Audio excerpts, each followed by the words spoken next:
नमस्कार बच्चों, इतिहास की कक्षा में आप सभी का स्वागत है। और आज हम 12वीं क्लास की जो इतिहास की प्रथम बुक है उसको शुरू करने जा रहे हैं। और इसमें सबसे पहला जो चैप्टर है वह हड़प्पा सभ्यता से संबंधित है, जिसका नाम है ईंट, मनके तथा अस्थियां, हड़प्पा सभ्यता।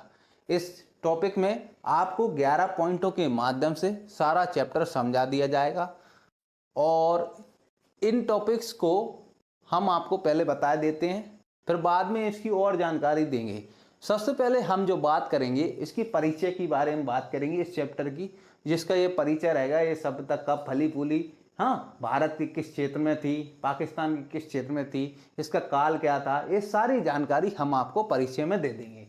पहले नंबर पर आया वो 0 नंबर था, ये पहला नंबर है। पहले नंबर पर हम आरंभ देखेंगे। हाँ, आरंभ में जो कुछ भी मटेरियल होगा वो आपको समझाएंगे। फिर निर्वाह के तरीके देखेंगे, उस सभ्यता के लोग किस प्रकार जीवन निर्वाह करते थे उसके बारे में हम जानेंगे। वो क्या खाते थे, क्या पीते थे। हाँ, और 2.1 में हम देखेंगे कृषि प्रौद्योगिकी के बारे में। उनकी जो कृषि प्रौद्योगिकी थी, मतलब किस प्रकार वो खेती करते थे, है ना, कौन सी फसल बोते थे, अब फसल बो भी देते थे तो किस जानवर का प्रयोग करते थे, कैसे क्या करते थे, तो सारी विधि इसमें जानेंगे 2.1 में। तीसरा पॉइंट में हम ये देखेंगे कि मोहनजोदड़ो एक नियोजित शहरी केंद्र। अब हम तीसरे पॉइंट में इस सभ्यता का सबसे विकसित शहर जो मिला है खुदाई में वो है मोहनजोदड़ो, उसके बारे में जानेंगे। हाँ, उस नियोजित शहर के बारे में जानेंगे। साथ में हम हड़प्पा सभ्यता के बारे में भी जानेंगे, हड़प्पा शहर के बारे में भी जानेंगे। हड़प्पा शहर कौन सा, जो सबसे पहले खोजा गया। इस शहर की कुछ दुर्दशा हो गई, क्योंकि जो इसको सबसे पहले मनुष्य ने देखा तो उसके महत्व को जान नहीं पाया और इसकी जो बहुत सी ऐसी वो थी, मतलब जैसे इसकी पुराने अवशेष थे उनको नष्ट कर दिया गया, ईंटें वगैरह निकाल ली गई, है ना। तो इसके बारे में बताएंगे हड़प्पा की दुर्दशा कैसे हुई। 3.1 में हम मोहनजोदड़ो के नालों का निर्माण के बारे में जानेंगे। साथ में अन्य शहरों में कैसी व्यवस्था थी उसके बारे में भी हम देखेंगे, नाले कैसे थे, उनकी नालियां कैसी बनी होती, इसमें जानेंगे। 3.2 में हम देखेंगे कि उनके गृह स्थापत्य कैसे थे, कैसे उनका घर था, इसके बारे में हम जानेंगे। 3.3 में हम दुर्ग के बारे में जानेंगे, जहां पर इनका शासक वर्ग रहता था उसके बारे में हम जानेंगे, जहां पर इनका शासन क्षेत्र चलता था, जहां पे शासक रहते थे, इसके बारे में हम जानेंगे। चौथा जो पॉइंट रहेगा उसमें हम देखेंगे सामाजिक भिन्नताओं को अवलोकन करेंगे। कैसी सामाजिक भिन्नता, आप लोगों के समाज में ऊंच नीच, अमीर गरीब, है ना, तो ऐसी कोई भिन्नताएं होती हैं क्या, उस समय भी थी, इसका अवलोकन हम करेंगे। हाँ, इसमें 4.1 और 4.2 दो पॉइंट हैं और दोनों पॉइंटों में क्या है, हम इनके बारे में जानेंगे। सबसे पहले एक विधि का उपयोग करेंगे जिसमें शवदान की खोज करेंगे, शवों को देखेंगे, मतलब कब्रगाहों को देखेंगे कि उसमें क्या क्या मिला, उसके आधार पर अपन निर्णय लेंगे कि भिन्नताएं थी या नहीं थी। फिर 4.2 में हम ये देखेंगे कि विलासिता की वस्तुओं की खोज मिली है कि नहीं मिली, विलासिता की वस्तुओं को खोजेंगे। विलासिता की वस्तुएं वे होती हैं जिनका प्रयोग अमीर लोग करते हैं, जहां पर ये मिलेंगी वहां पर अमीर लोग रहते होंगे और गरीब लोगों पर ये है नहीं मिलेंगी, इसके बारे में भी हम देखेंगे। 5वां जो पॉइंट है वो है शिल्प उत्पादन के विषय में जानकारी। हड़प्पा सभ्यता के जितने भी शहर अभी तक मिले हैं, जितनी बस्तियां खुदाई में मिली हैं, वहां पर अलग अलग शहरों में, अलग अलग जगहों पर, बस्तियों में क्या है, शिल्प उत्पादन किया जाता था। वो क्या बनाते थे, बांट बनाते थे, मनके बनाते थे, मटके बनाते थे और उस पर शिल्प उत्पादन की विधियों का उपयोग किया जाता, शिल्प उत्पादन करते थे। अब शिल्प उत्पादन के विषय में हम जानकारी प्राप्त करेंगे। दूसरा 5.1 में हम उत्पादन केंद्रों की पहचान करेंगे, जहां पर ये मनके वगैरह बनते थे। मनके समझे, मन की माला का मनका, उसके बारे में बात हो रही है, तो मनके के बारे में हम देखेंगे कि उत्पादन। और साथ में 5.1 में जो पॉइंट है उसमें देखेंगे उत्पादन केंद्रों की पहचान करेंगे, कौन कौन से उत्पादन केंद्र हैं। 6वां जो पॉइंट है उसमें हम देखेंगे माल प्राप्त करने संबंधित नीतियां। अब इसमें क्या है संबंधी नीतियों में कि जहां से यह माल प्राप्त किया जाता था, आप लोगों ने मनके बनाए, हाँ, तो जहां पे उद्योग शुरू होता है उसके लिए कच्चा माल की आवश्यकता होती है। इनके जो शिल्प उत्पादन रहेंगे तो उसके लिए कच्चे माल की भी आवश्यकता होगी। अब वह कच्चा माल क्या भारत देश में मिलता हो, उपमहाद्वीप तथा उसके आगे आगे आने वाला माल के बारे में जानकारी मिल जाएगी इस वाले टॉपिक में, है ना, सब टॉपिक में। दूसरा, सुदूर क्षेत्रों से संपर्क के बारे में भी देखेंगे कि ये सभ्यता कि अपने क्षेत्र में गमन था कि दूसरी सभ्यताओं से भी इसका मेल था, इसमें हम देखेंगे सुदूर क्षेत्रों के संपर्क में। उस समकालीन जो सभ्यताएं थी उसके बारे में भी हम जानेंगे। 7वें पॉइंट में हम देखेंगे कि मोहर लिपि तथा बांट। मोहर लिपि तथा बांट में क्या है? मोहरें वे होती हैं एक प्रकार की सील, जैसे कि आप प्रिंसिपल आपकी मार्कशीट पर सील लगाते हैं, स्कूल के प्रिंसिपल की क्या होती है, सीलें होती हैं या नहीं होती, तो उसी के बारे में बात करें। फिर हम लिपि के बारे में अध्ययन करेंगे। लिपि क्या होती है? लिखने की शैली, लिखने का अपने विचारों को लिखकर प्रस्तुत करने का माध्यम। भाषा बोली जाती है और लिपि लिखी जाती है, ठीक है। अपन लोग ये लिखा है वो देवनागरी लिपि में अध्ययन कर रहे हैं, समझ में आया। तथा बांट का प्रयोग, बांट वो है थे जो तोलने के काम आते हैं, आज के बांटों जैसे, है ना, तो उनके बारे में भी हम जानेंगे। इसी के अंतर्गत 3 सब टॉपिक हैं। सब टॉपिक्स कैसे? 7.1 मोहरें और मुद्रांकन, 7.2 में एक रेशमी लिपि के बारे में बता रखा है जो इसी लिपि के बारे में चर्चा करी जाएगी। 7.3 में बांटों के बारे में विस्तृत अध्ययन किया जाएगा। 8वां जो पॉइंट है वह है प्राचीन सत्ता। 8.1 में प्रसाद तथा शासक। अब देखो उस समय जो शासक थे, इस टॉपिक में हमें उनके बारे में जानकारी मिलेगी, वो किस प्रकार के थे। क्या यहाँ पे कोई समिति शासन कर रही थी या एक राजा कर रहा था? 9वें पॉइंट में हम ये देखेंगे कि इतनी बड़ी सभ्यता जो इतने बड़े क्षेत्र में भारत के उत्तर पश्चिम और पाकिस्तान और अफगानिस्तान के दक्षिण क्षेत्र में फैली हुई थी, वह कैसे नष्ट हो गई, उसके बारे में भी हम विचार विमर्श करेंगे। 10वें में हम ये देखेंगे कि हड़प्पा सभ्यता की खोज कैसे हुई थी, तो उसके बारे में जानेंगे। उस समय के जो पुरातत्ववेत्ता थे जैसे कनिंघम, है ना, उनकी रिपोर्टें पढ़ेंगे, उनको कुछ भ्रम हुआ था, उनको जानकारी, उनको कैसा अनुभव हुआ, इसके बारे में भी हम इन 3 टॉपिकों में अध्ययन करेंगे। फिर देखिए लास्ट में देखेंगे अतीत को जोड़कर पूरा करने की समस्याएं। अब अतीत लिखते हैं, इतिहास लिखते हैं, वो कई साक्ष्यों के आधार पर लिखा जाता है, तो उसमें कुछ समस्याएं आती हैं, और खोज में भी समस्या आती है और व्याख्या करने में भी समस्या आती है। दोनों का अध्ययन इसमें करेंगे। चलिए तो फिर आपका जो चैप्टर है उसको हम शुरू करते हैं। चलिए सबसे पहला टॉपिक उठाते हैं 0 नंबर वाला, परिचय। इसमें आपको मैं बताता हूं कि आज से 2600 ईसा पूर्व से लेके 1900 ईसा पूर्व के बीच के समय काल में भारत के उत्तर पश्चिम और पाकिस्तान के सिंध के मैदान में एक संस्कृति जीवित थी। इसमें कई सारे लोग थे, एक ही संस्कृति का पालन करते थे, एक ही व्यापारिक विधियों का पालन करते थे, और इस समय काल में वो जीते थे। हाँ, तो उनसे संबंधित जो जो क्रियाएं हुई होंगी, उन्होंने जो जो क्रिया की होंगी, तो उनके साक्ष्य अभी मिलते हैं, उनके अलग अलग पुरा वस्तुओं से, जो पुरानी वस्तुएं प्राप्त हुई हैं उनसे। तो हम इसका सबसे पहले परिचय देख लें। परिचय क्या है? परिचय में यहाँ पे लिखा है कि इनका जो समय काल था वह था 2600 ईसा पूर्व से लेके 1900 ईसा पूर्व तक। अब कुछ बच्चों को यह समझ में नहीं आ रहा होगा कि ईसा पूर्व होता क्या है। ईसा पूर्व का मतलब होता है ईसा के जन्म के पहले, मतलब जो क्रिश्चियनों के भगवान हैं, यीशु भगवान, तो उनके फरिश्ते बोले जाते हैं, उनको देवता बोला जाता है, तो उनके जन्म से पहले का जो काल है उसको बोला जाता है ईसा पूर्व। क्या बोला जाता है? ईसा पूर्व। इसी को यहाँ पे समझाया है। कैसे? यीशु का जन्म को माना है 0। अभी जो कैलेंडर प्रयोग किया जाता है उसमें यीशु का जन्म को माना जाता है 0, और ईसा के जो जन्म के पहले की अवधि है, मतलब इनके जन्म से पहले का जो काल है उसको बोला जाता है यीशु के जन्म से पहले, मतलब ईसा पूर्व। ठीक है। और यीशु के जन्म के बाद की अवधि को बोला जाता है ईसवी। हाँ, मतलब ईसा के जन्म के बाद की अवधि। अभी हम 2024 में जी रहे हैं, तो यह वाला जो काल है वह है ईसा के जन्म के 2000 साल पहले। ठीक है, 2000 साल बाद, 2000 साल बाद की स्थिति है। मतलब ये वाला जो काल होगा तो 2000 साल ये लगभग, और 2600 साल ये लगभग 4600 साल पहले की बात कर रहे हैं हम।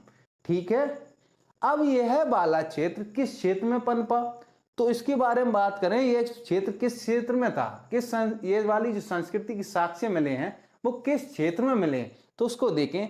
भारत के उत्तर पूर्व क्षेत्र, भारत का नक्शा देखिए, उसका उत्तर पूर्व क्षेत्र देखिए जहां से पाकिस्तान लगा हुआ है, उसमें पाकिस्तान का सिंध का मैदान, साथ में जो संपूर्ण क्षेत्र सिंध वाला जो नदी बहती है वो है संपूर्ण क्षेत्र, और अफगानिस्तान का दक्षिणी क्षेत्र।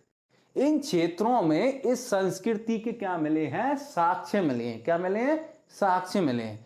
हाँ, अब यहाँ पे एक स्ट्रक्चर दिया है। इस संस्कृति की सबसे उत्तरी कोना वाली बस्ती, सबसे दक्षिणी कोने वाली बस्ती, सबसे पूर्वी कोने वाली बस्ती और सबसे पश्चिमी कोने वाली बस्ती के बारे में बात करें। देखिए, उत्तर वाला जो क्षेत्र था, उत्तर में इस संस्कृति की जो बस्ती मिली थी वो मिली है चिनाब नदी के किनारे। कहाँ पर, जम्मू कश्मीर, भारत में। और ये मांदा में मिली है। कहाँ पे मिली है, मांदा में। और देखिए दक्षिणी क्षेत्र कौन सा है दक्षिण में, तो ये महाराष्ट्र में मिली है, महाराष्ट्र के अहमदनगर जिले में, जिसका नाम है, क्षेत्र का नाम दायमाबाद। क्या नाम है, दायमाबाद। और ये किस नदी के किनारे पड़ता है, गोदावरी नदी के किनारे। और इधर देखिए पूर्वी क्षेत्र मिला है हिंडन नदी के किनारे। कहाँ मिला है, हिंडन नदी किनारे, जो उत्तर प्रदेश में पड़ती है, आलमगीरपुर उस क्षेत्र का नाम है। क्या नाम है उस क्षेत्र का नाम, आलमगीरपुर। और ये जिला मेरठ उत्तर प्रदेश में पड़ता है। पश्चिमी देखिए, ये पाकिस्तान के बलूचिस्तान वाले क्षेत्र में पड़ता है। और पश्चिमी जो क्षेत्र है वो दासक नदी के किनारे मिला है, जिसका नाम है सुतकांगे डोर। तो आपको यहाँ पे काल के बारे में पता चल गया, यहाँ पे आपको उनके क्षेत्र के बारे में पता चल गया, किस क्षेत्र में ये संस्कृति फैली थी। अब इसमें और देखिए, ये है सैलकड़ी। हाँ, अब देखो, अब आप इस साइड देखिए कि इस संस्कृति की कुछ खुदाई में कुछ लोग मिले हैं। देखो क्या क्या मिला है, देखिए लोग नहीं, कुछ कुछ चीजें मिली हैं। खुदाई में मिली पुरावस्तुएं। पुरावस्तुएं वे वस्तु होती हैं जो पुराने समय में मिली हो। इनमें क्या क्या मिला है, सबसे पहले जो मुख्य रूप से मिला है वो सैलखड़ी नामक पत्थर की मोहरें मिली। क्या मिली है, जो लोग वो छोड़ गए हैं पुरावस्तु, उनमें से सबसे पहले क्या मिला, सैलखड़ी नामक पत्थर की मोहरें। क्या मिली है, पत्थर की मोहरें। हाँ, अब आपकी जो पहला चैप्टर स्टार्ट होता है उसमें ही किताब में एक मोहर का चित्र है, उसमें एक जानवर का चित्र है और ऊपर हड़प्पाई लिपि लिखी गई है जो अभी तक पढ़ी नहीं गई है। समझ में आया, ऐसी सभी मोहरों पर ऐसी ही लिपि पाई गई है और एक जानवर का चित्र उस पर अंकन किया गया है। ठीक है, ये चीजें मिली हैं बहुत ज्यादा मात्रा में। दूसरा, छत भी है, ईंटों के घर मिले हैं। जब खुदाई करी गई तो छत नहीं मिली है, उसमें छत विहीन, छत ना होते हुए ईंटों की बड़ी बड़ी दीवार मिली। खोदते गए और उनको ईंटों की दीवार मिली और पक्की ईंटें इसमें मिली हैं। पक्की ईंटें और कच्ची ईंटें दोनों मिली हैं। क्या मिला है, तीसरे नंबर पर मृदभांड मिले हैं। मृदभांड के मिट्टी के बर्तन मिले हैं और मिट्टी की कुछ मूर्तियां मिली हैं, पकी हुई मिट्टी की। बच्चों के खेल खिलौने पकी हुई मिट्टी के बनाए गए हुए थे उस समय। उन खेल खिलौनों में कुछ जानवरों की मूर्तियां भी मिली है, छोटी छोटी खिलौने, और गाड़ियां मिली हैं बैलगाड़ी टाइप की पकी हुई मिट्टी की। एक हल मिला है जो आप 7th क्लास में देखा होगा। चौथा, आभूषण मिले हैं यहाँ पर। क्या है, जो महिलाएं या पुरुष दोनों पहनते थे, आभूषण मिले हैं इस क्षेत्र में। और क्या मिला है, पांचवा, औजार मिले हैं। उनके जो प्रयोग में आने वाले औजार थे वो यहाँ पे मिले हैं। छठवा, यहाँ पे बांट मिले हैं। बांट समझते हो, तौलने के लिए बांट का प्रयोग होता था। कोई भी सामान वस्तु तौलने के लिए पूरे क्षेत्र से एक ही प्रकार के क्या मिले हैं, बांट मिले हैं और कई संख्या में बांट मिले हैं। और क्या मिला, पत्थरों के फलक मिले हैं। पत्थरों के फलक वो होते हैं जो धारदार होते हैं पत्थर, है ना, वो वाले फलक मिले हैं यहाँ पे। चित्र सारे आपकी किताब में है। और क्या मिला है, मिट्टी के जो और कई प्रकार की धातुओं के, पत्थरों के मनके मिले हैं। मनके क्या होते हैं, माला के मनके, जो मैं यहाँ पे नहीं लिख पाया हूँ। अब देखिए परिभाषिक शब्द, आपकी जो पृष्ठ है किताब का, उसमें सबसे पहले संस्कृति की परिभाषा दी है।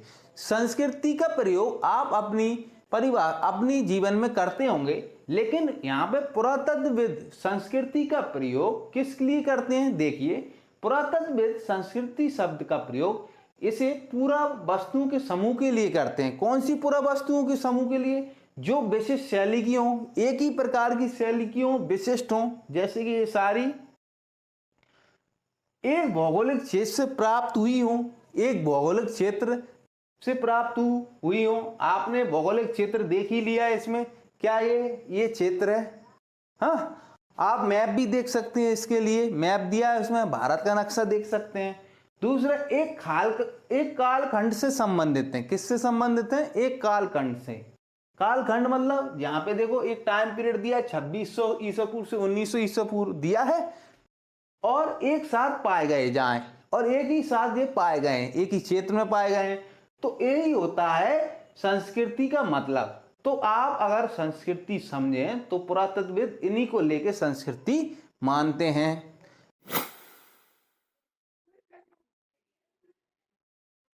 अब देखिए कि आरंभ के बारे में बता दूं कि एक बात आपको ध्यान रखना है कि ये इस वाली जो सभ्यता थी, हाँ, तो इस सभ्यता को बोला गया विकसित सभ्यता, और इस सभ्यता से पहले भी कई सभ्यताएं इस क्षेत्र में बसी जो जीवित रहीं, उनको बोला परवर्ती हड़प्पा संस्कृतियां। ठीक है, इन संस्कृतियों की कई ज़्यादा जानकारी मिली है और कई साक्ष्य मिले हैं। हाँ, आपका जो एक चौकोर बॉक्स होगा किताब में, उसमें आप देख सकते हैं। अब देखिए, ये वाली जो संस्कृतियां मिली हैं, इनको अपन परवर्ती संस्कृति बोल रहे हैं। आपको ये तो पता है कि आरंभ वाला चल रहा है, पहला टॉपिक है। अब देखिए कि इसमें जो संस्कृतियां मिली हैं, परवर्ती संस्कृतियां, उनके सभी के मृत भांड अलग अलग मिले हैं, है ना। जो जो संस्कृति इसमें बसी हैं उनके हिसाब के मृत भांड बनते थे। तो उन मृत भांडों से ये पहचाना गया कि ये कौन सी संस्कृति है। अलग अलग संस्कृतियां मिली हैं, अलग अलग प्रकार के मृत भांड मिले, अलग अलग शैली के मिले। समझ में आया? अब देखिए, मृत भांड तो आपको पता ही है, मिट्टी की बर्तन। अब देखिए, कुछ साक्ष्य भी मिले हैं इनके। क्या क्या साक्ष्य मिले? कृषि के साक्ष्य मिले, पशुपालन के साक्ष्य मिले, कुछ शिल्पकारी के साक्ष्य मिले हैं। और क्या मिला है? देखिए, बस्तियां आमतौर पर छोटी थी, ये विशेष बात थी। दूसरा, बड़े आकार की वस्तुएं यहाँ पे नहीं मिली थी, जो परवर्ती हड़प्पा संस्कृति उनकी नहीं मिली। और क्या नहीं मिला? और क्या देखे, आरंभिक हड़प्पा और विकसित हड़प्पा, ये वाली जो विकसित हड़प्पा के बारे में आप पढ़ेंगे तो उनके बीच में क्रम भंग था। क्यों? क्योंकि बड़े पैमाने पर उन क्षेत्रों को जला दिया गया था और त्याग दिया गया था, इसलिए वहां पर जो जानकारी सही से प्राप्त नहीं। ऐसा लगता है कि उनके बीच के जो समय था उसका काल भंग था, मतलब कुछ संस्कृति पहले थी, फिर उसके बाद खत्म हुई, फिर उसके बाद डायरेक्ट ये देखी। अब इनकी जो संस्कृतियां कुछ मिला जुला रूप इस संस्कृति में भी दिखेगा। किस में दिखेगा? विकसित हड़प्पा संस्कृति में दिखेगा। अब उसको छोड़ें, आपको पता चल गया आरंभ में कुछ संस्कृतियां इनसे पहले विकसित थी, इस क्षेत्र में थी, छोटे लेवल पे थी। हाँ, ये उनमें पॉइंट थे। इतना समझ में आ गया? आप किताब को ही पढ़ सकते हैं इसमें आरंभ को देखने के लिए। फिर देखिए दूसरे में क्या हुआ। अब हम दूसरा टॉपिक शुरू कर रहे हैं, किसके लिए? विकसित हड़प्पा संस्कृति के लिए। जिस सभ्यता पूर्णतः विकसित रूप में प्रकट हुई उसको बोला गया विकसित हड़प्पा संस्कृति। तो विकसित हड़प्पा संस्कृति में देखिए क्या क्या हुआ। हाँ, विकसित हड़प्पा संस्कृति में देखिए कि उनके सबसे पहले हम बात कर रहे हैं, दूसरे नंबर का पॉइंट है निर्वाह के तरीके। निर्वाह के तरीके में हम देखेंगे कि वो क्या क्या भोजन करते थे। भोजन करते थे तो कहाँ से प्राप्त होता था? आपको पता है कि आज अपन जो भोजन प्राप्त करते हैं वो कहाँ से प्राप्त होता है? या तो पेड़ पौधों से प्राप्त होता है या जानवरों से प्राप्त होता है। उन्हीं के उत्पादों का अपन भोजन करते हैं। इसी उत्पादों का प्रयोग वो करते थे। पेड़ पौधों से प्राप्त उत्पादों का भोजन लेते थे और जानवरों से प्राप्त उत्पाद और मछली को भी शामिल करते थे। ये उनके भोजन में शामिल था। पेड़ पौधों से क्या मिलता था उनको? अनाज, फल, है ना, शहद। और जहाँ पे कुछ अनाज मिले हैं उनके बारे में बता दूं। जानवरों से उनको क्या मिलता होगा? दूध और मांस और कुछ बाल वगैरह जिनकी वो कपड़े बना सकते थे। हाँ, जैसे बकरी, भेड़ वगैरह से अपन ऊन निकालते हैं। तो जानवरों से ऊन वगैरह, और मछली उनको मांस के रूप में खाने को मिलती होगी। ठीक है, अब देखिए यहाँ पे अनाज के साक्ष्य मिले हैं, कुछ अनाज के साक्ष्य, हाँ, तो उनको देखिए। अब एक मिनट, ये इसको बाद में लेंगे, इसको पहले देखें कि जब जो भोजन जो प्राप्त हुआ था वो भोजन की क्या, इनको कैसे पता चल गया है कि ये पेड़ पौधों से प्राप्त किए, तो उसके साक्ष्य मिले। क्या मिले? जले हुए अनाज और बीज के दाने मिले। वहां पर क्या मिला? जले हुए अनाजों के जो जल गए थे उनके क्या, और बीज के दाने मिले हैं। हाँ, और क्या मिला है, ये इतना समझ में आया। और यहाँ पे देखिए पुरातत्वविद और पुरा वनस्पतिज्ञ दो शब्द आएंगे आपकी किताब में, तो उनका मतलब क्या है? पुरातत्वविद वो होते हैं, पुरा वनस्पतिज्ञ वो होते हैं जो पुरानी प्राचीन वस्तुओं का अध्ययन करें। ये पुरातत्वविद कौन होते हैं? प्राचीन वस्तु का अध्ययन करने वाले। और पुरा वनस्पतिज्ञ कौन होते हैं? प्राचीन वनस्पतियों को अध्ययन करने वाले। समझ में आ गया? इनकी मदद से ही ये चैप्टर लिखा हुआ है। इसलिए इन साक्ष्यों के आधार पर यह कहा गया, जो जले हुए अनाज और बीज के दाने मिले हैं और जानवरों की हड्डियां मिली हैं, ये कहा गया कि वो जानवरों से प्राप्त उत्पाद लेते थे, हम पेड़ पौधों से प्राप्त उत्पाद लेते थे, और मछली खाते थे। अनाज में किन किन के साक्ष्य मिले हैं? जले हुए अनाज के साक्ष्यों में देखो, गेहूं, जौ, सफेद चना, तिल, दालें, बाजरा जो गुजरात के क्षेत्रों से मिला है, ये फसल वहां पे मिली हैं। ठीक है, उनके साक्ष्य मिले हैं। और क्या मिला है? जानवरों की हड्डियां मिली हैं। जानवरों की हड्डियों में पालतू जानवरों और जंगली जानवर, दो प्रकार के जानवर थे। पालतू जानवरों में क्या मिला है? भेड़, बकरी, भैंस, सुअर और मवेशियां। ठीक है, भेड़, बकरी, भैंस, सुअर और मवेशियों की क्या मिली है? हड्डियां मिली हैं। इनको वो पालते थे, इनसे दूध और मांस दोनों प्राप्त करते थे, और भेड़ों से ऊन वगैरह भी प्राप्त करते होंगे। जंगली जानवरों में किस किस की हड्डियां मिली हैं? बराह की, बराह वो होता है जो जंगली सुअर को बोलते हैं। हिरण क्या? हिरण और घड़ियाल, घड़ियाल जो मगरमच्छ टाइप का रहता है। ठीक है, ये क्या है? ये मिले हैं, इनकी वहां पे हड्डियां मिली हैं। तो इन साक्ष्यों के आधार पर जो प्राणी विज्ञानी थे उन्होंने ये कहा कि ये इन लोगों का मांस खाते थे। ठीक है, और देखिए इसमें एक अध्ययनकर्ता का नाम है। एक अध्ययन किसने किया होगा? तो पुरा प्राणी विज्ञानियों ने किया है। पुरा प्राणी विज्ञानी या जीव पुरातत्वविद वे होते हैं जो प्राचीन प्राणियों के अवशेषों को अध्ययन करें और अंदाजा लगाएं कि ये पुराने जीव कौन कौन से थे। ठीक है, ये आपको साथ में ये भी बता दिया कि अध्ययनकर्ता में पुरा प्राणी विज्ञानी और जीव पुरातत्वविद कौन होते हैं, तो आपको बता दिया प्राचीन प्राणियों के अवशेष का अध्ययन करने वाले। और इधर देखो पुरातत्वविद, पुरा वनस्पतिज्ञों के बारे में भी आपको बताया है। यहाँ पे देखिए जंगली जानवरों के बारे में बताया। जंगली जानवरों में इनकी हड्डियां मिली हैं, जानवरों की हड्डियां मिली हैं, और यहाँ पे एक विशेष नोट दिया है। अब ये कह रहे हैं कि ये तो सब पता चल गया कि ऐसे साक्ष्य मिले, पर इनको ये नहीं पता चला कि ये सीधे खुद शिकार करने के लिए जाते थे हड़प्पा सभ्यता के लोग, या आसपास के गांवों के बसे हुए शिकारियों से भोजन प्राप्त करते थे, मांस ले लेते थे। तो ये इन्हें पता नहीं है, यहीं पर यह लिखा है, पर यह पता नहीं चला कि स्वयं जानवरों को शिकार करते थे या शिकारियों का मांस खरीदते थे। अब दोनों में कोई भी हो सकता है। तो आपको ये दोनों टॉपिक हो गए होंगे।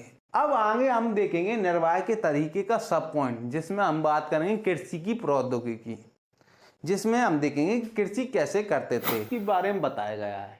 आपको पता होना चाहिए कि कृषि के क्या क्या चरण होते हैं। कृषि के चरण होते हैं खेत जोतना, सबसे पहले मिट्टी को तैयार किया जाता है, फिर बीज बोया जाता है, हाँ, फिर सिंचाई करी जाती है, और फिर फसल काटी जाती है। ये विधियां होती हैं कृषि की। तो इन विधियों में, कृषि की इन विधियों में वो लोग क्या करते थे, इनके लिए क्या टेक्निक अपनाते थे, किस तरह कार्य करते थे, इसके बारे में हम जानेंगे। देखिए खेत जोतने के लिए किस जानवर, यहाँ पे किस होना चाहिए था, किसी लिख दिया है, गलती हो जाती है, किस जानवर का प्रयोग किया जाता है, इसके बारे में यहाँ पे पूछा है। आप बताओ उस समय किस जानवरों का प्रयोग किया जाता होगा? हल का प्रयोग, दूसरा प्रश्न है कि हल का प्रयोग किया जाता था या नहीं। उस समय हल का प्रयोग कृषि जोतने मतलब खेत जोतने के लिए किया जाता था या नहीं, ये दोनों एक प्रश्न है। तीसरा प्रश्न ये है कि फसल की कटाई की किस प्रकार के औजार से किया जाता था। जो फसल की कटाई होती थी वो किस प्रकार के औजार से की जाती थी। फसल सिंचाई की क्या व्यवस्था थी। चौथा जो प्रश्न है, अगर सिंचाई के लिए क्या व्यवस्था थी। और पांचवा ये प्रश्न है, क्या जुते हुए खेतों में बीजों का छिड़काव किया जाता था।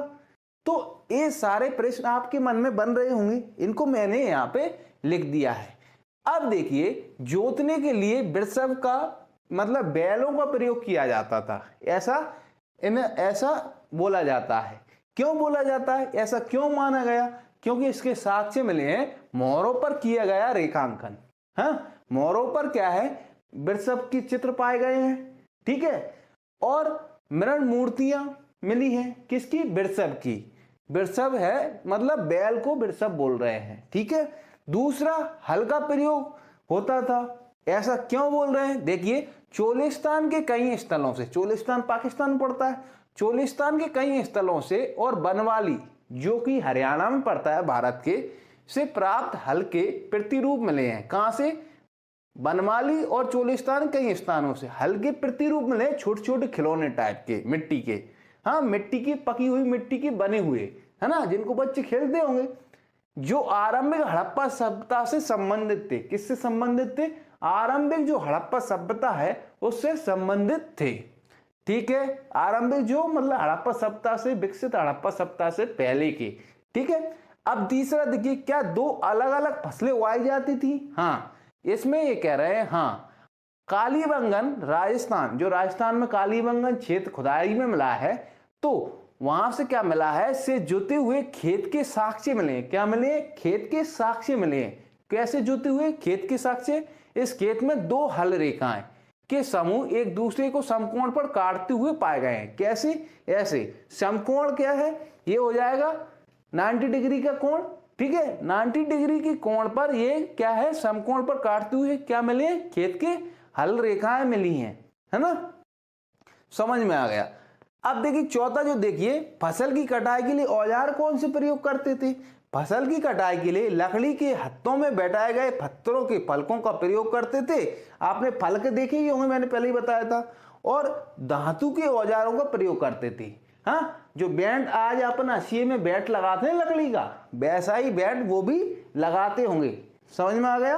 अब आगे बढ़ते हैं, ऐसी धातु का भी प्रयोग करते होंगे। हाँ, उसमें उस समय कांच से धातु चलने लगी थी इनके बीच में।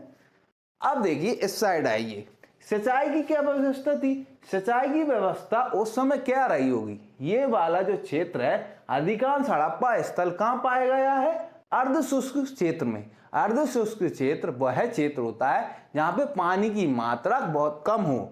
हाँ, मतलब सपंग पूरा कम नहीं, लेकिन माध्यम हो, पानी कम बरसता हो, है ना। मौसम में हर साल वहां पे क्या है, पानी कम बरसता हो, उसको बोलते हैं अर्ध शुष्क क्षेत्र। अफगानिस्तान के सुर्तगोई में हड़प्पा स्थल से नहरों के अवशेष मिले। कहां से मिले, अफगानिस्तान के सुर्तगई से। अफगानिस्तान क्षेत्र में सुर्तगई में हड़प्पा स्थल मिला है। हाँ, सुर्तगई में, तो वहां से नहरों के अवशेष मिले हैं। मतलब ये नहरों के माध्यम सिंचाई की व्यवस्था करते थे खेतों की सिंचाई के लिए। दूसरा, धौलावीरा जो गुजरात में पड़ता है, में एक जलाशय का बारे में पता चला है। जलाशय का चित्र आपकी किताब में भी है, आप उसको देख सकते हैं। कृषि सिंचाई के लिए किया जाता हुआ, वहां पे किसका प्रयोग किया जाता है, उस तालाब का, मतलब उस जो जलाशय का प्रयोग किसके लिए किया जाता हुआ, कृषि की सिंचाई के लिए, ठीक है। कुओं से सिंचाई की जाती होगी। आपने एक बात तो देखी, और आगे भी आप देखेंगे कुओं से ज्यादातर मात्रा में कई सारे कुएं मिले इन स्थलों से, तो कुओं से क्या होती होगी, सिंचाई होती होगी। अब यहाँ पे नोट लिखा है, पंजाब और सिंध के स्थलों से नहरों के साक्ष्य नहीं मिले हैं।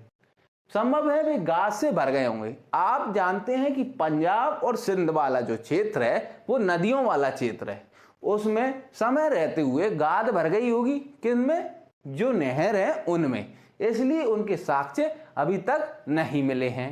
ठीक है, इतना समझ में आ गया। अब आपकी किताब में एक स्रोत आएगा, स्रोत नंबर 1। इसमें जो आपके पुरातत्ववेत्ता हैं वो क्या कर रहे होंगे, अध्ययन कर रहे होंगे। उसमें क्या है कि उनको पूरा इसका जो टॉपिक दिया है वो है पुरावस्तु की पहचान कैसे की जाती है ना। पुरावस्तु की जो पहचान है वो ऐसे की जाती थी कि जो उनको चीजें मिलती थी उनका वो ऐसे करते थे, तुलना करते थे कि नए जमाने में उनका क्या प्रयोग हो रहा है ना। नए जमाने की जो वस्तु उसी टाइप की क्या उपयोग में आ रही होगी, तो उसी के आधार पर पुरानी चीज का अंदाजा लगाते थे। जैसे कि इसमें मिला है, इनकी जो रिपोर्ट लिखी हुई थी, जो स्रोत नंबर 1 है ना, वो एक रिपोर्ट है। तो रिपोर्ट में इन्होंने बताया कि पत्थर की क्या मिले, चक्कियां मिली हैं। कौन से पत्थर की चक्कियां मिली? अनाज पीसने वाले यंत्र की, है ना। तो उनको पत्थर की चक्कियां बोला है। आप तो ये तो जानते हैं जब अनाज उगाया जा रहा है तो भोजन तो बनाया जाएगा। भोजन बनाने के लिए क्या चाहिए? बर्तन चाहिए, बर्तन चाहिए। हाँ, तो बर्तन क्या क्या मिलेगा? देखो, अनाज पीसने के यंत्र चाहिए, पिसा हुआ अनाज मिलाने के लिए बर्तन चाहिए, और पकाने के लिए भी बर्तन चाहिए ही होंगे। तो ये बर्तन किससे बनाए जाते थे? ये पत्थर, धातु और मिट्टी के बने हो सकते हैं। तो ये वाले पत्थर, धातु, मिट्टी की जो चीजें वहां पे मिली होंगी। अब देखिए यहाँ पर ये वाला आपका जो स्रोत नंबर 1 है, इसमें एक रिपोर्ट के बारे में बताया है। तो उसमें इनको 2 चक्कियां मिली हैं, 2 प्रकार की। कई सारी चक्कियां मिली हैं, 2 प्रकार की मिली हैं। कौन कौन सी? एक अवतल, जिसका तल घुसा हुआ है, घिसते घिसते घुस गया है, और एक सालन पत्थर, जो मतलब वैद्यों का कूटने, दवाई कूटने टाइप का मसलन बनाने के लिए तैयार किया जाता होगा। इसमें देखिए, ये उखली आपने देखी होगी, अभी भी आपके जमाने में उपयोग किया जाता है। डॉक्टर वगैरह बच्चों को दवाई पीस के देते हैं इसमें से, हाँ, पुड़िया बना देते हैं। और ये है सालन, इसमें ये ऐसे लोड़िया के टाप से उड़सा को घिसते होंगे। आपने अपने पुराने घरों में, ग्रामीण परिवेश में जाओगे तो वहां पे चटनी बनाने के लिए इसका प्रयोग किया जाता है, सालन पत्थर इसका। हाँ, इस पे अब ये घिसते घिसते इसका तल भीतर चला जाता है। तो यही होती है पत्थर की चक्कियां, जो अनाज पीसने के काम आती हैं। इतना आपके समझ में आ गया होगा। अब देखिए, एक चीज मैंने आपको पहले ही बताई और अब भी बता रहा हूं कि जो इतिहासकार रहते हैं, जो पुरातत्ववेत्ता है, वो जो चक्कियां पुरानी मिली हैं, जो पुरानी वस्तुएं मिलती हैं, उनको नए जमाने, जो जिस जमाने में वो हैं, उसके आधार पर उस समय क्या उपयोग हो रहा है, उसके आधार पर वो पहले की तुलना करते हैं। ठीक है, इतना आपको समझ में आ गया होगा। ठीक है, तो यहां तक आपके 2 टॉपिक कंप्लीट हो गए। मैंने आरंभ बता दिया, हाँ, इससे पहले मैंने इसके चैप्टर के बारे में बताया था, और दूसरा टॉपिक ये सारा हो गया है। अब हम चलेंगे तीसरे टॉपिक के ऊपर।